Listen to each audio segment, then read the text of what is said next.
चलिए, आज एक ऐसी कहानी में गोता लगाते हैं जो वक्त की लहरों में कहीं खोसी गई है। ये कहानी है इंसानी सहन शक्ति की, एक ऐसे कारनामे की जो आज भी सच में यकीन करना मुश्किल लगता है। जरा इस आंकड़े पर गौर कीजिए, 88 घंटे और 56 मिनट, मतलब लगभग 4 दिन और 3 रातें बिना रुके लगातार पानी के अंदर। ये धीरज का कोई छोटा मोटा इम्तिहान नहीं था। और सुनिए, बात सिर्फ इतने लंबे वक्त की ही नहीं थी। ये सब उन्होंने किया हाथों में हथकड़ी और पैरों में बेड़ियां पहनकर। सोचिए, एक ऐसी हालत जो किसी भी तैराक के लिए हर उम्मीद को खत्म कर दे। तो आखिर ये अविश्वसनीय कहानी है किसकी? ये कहानी है हीरालाल चौरसिया की।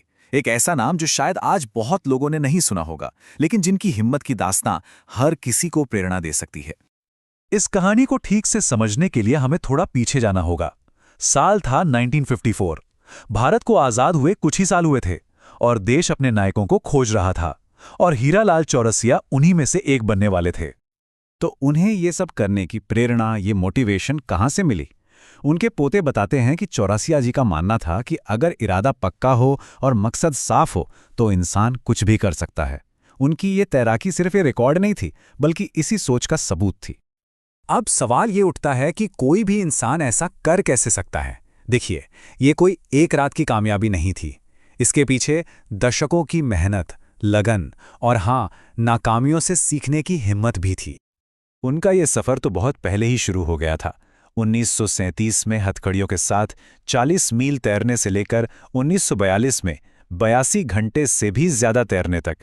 लेकिन 1951 में उन्हें एक बड़ी नाकामी का भी सामना करना पड़ा, जब वो रिकॉर्ड के बेहद करीब पहुंचकर थक गए।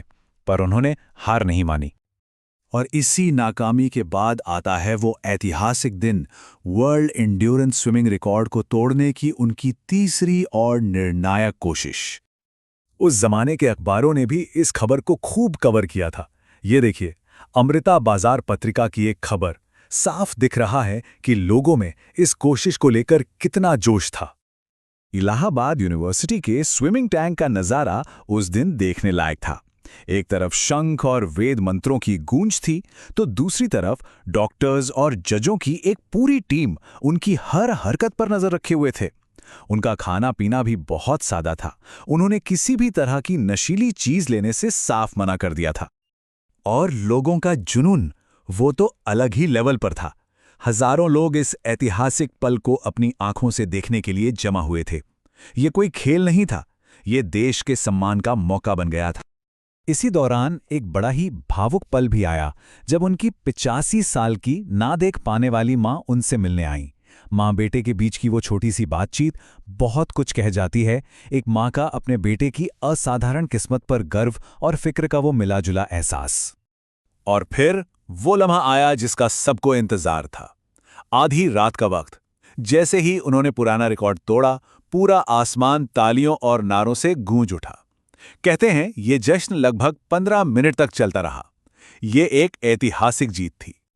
लेकिन वो रुके नहीं, उन्होंने तैरना जारी रखा और कुल 88 घंटे 56 मिनट का एक नया वर्ल्ड रिकॉर्ड बना डाला। जब वो टैंक से बाहर आए तो उनके चेहरे पर जीत की एक शानदार मुस्कान थी। तो आप सोचिए, जब कोई इंसान ऐसा कुछ हासिल कर लेता है जो लगभग नामुमकिन हो, तो वो आगे क्या करता है? हीरालाल चौरसिया के लिए जवाब बिल्कुल साफ था, लोगों की सेवा करना और एक और बड़े सपने के पीछे जाना। उन्होंने अपने इस हुनर को सिर्फ रिकॉर्ड बनाने तक ही नहीं रखा, बल्कि उन्होंने एक तैराकी संस्था की नींव रखी, कुंभ मेले जैसे बड़े आयोजनों में लोगों की जान बचाई और हजारों नौजवानों को जिंदगियां बचाने का हुनर सिखाया। पर उनके सपने अभी खत्म नहीं हुए थे। उनका अगला निशाना था इंग्लिश चैनल को पार करना, जिसे तैराकी का माउंट एवरेस्ट भी कहा जाता है। इसके लिए उन्होंने बाकायदा एक पूरा प्लान और बजट तक तैयार कर लिया था।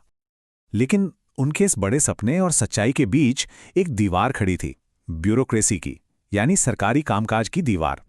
ये 2 चिट्ठियां उनकी कहानी का एक बहुत ही निराशाजनक पहलू दिखाती हैं। एक तरफ प्रधानमंत्री दफ्तर से आई चिट्ठी जिसने उनकी अर्जी को आगे बढ़ाया, और दूसरी तरफ शिक्षा मंत्रालय का वो खत जिसने उनके सपने पर एक तरह से रोक लगा दी। मंत्रालय का जवाब बिल्कुल साफ था और एक तरह से दिल तोड़ने वाला था। उन्होंने लिखा कि वो उनके इस प्रस्ताव के लिए कोई आर्थिक मदद नहीं दे सकते। और बस इंग्लिश चैनल तैरने का उनका सपना अधूरा रह गया। तो क्या इसका मतलब यह है कि उनकी कहानी एक अधूरे सपने पर आकर खत्म हो जाती है? शायद नहीं, क्योंकि उनकी असली विरासत इन मेडल्स और सरकारी पहचान से कहीं ज्यादा बड़ी है।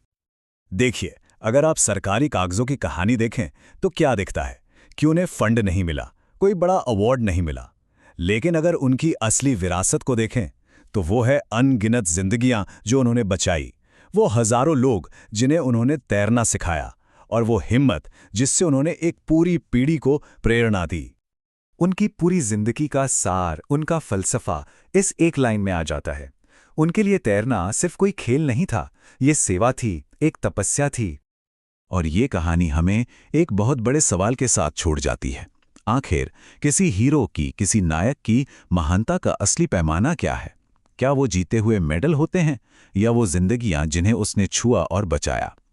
हीरा लाल चौरसिया की कहानी हमें इसी पर सोचने को मजबूर करती है।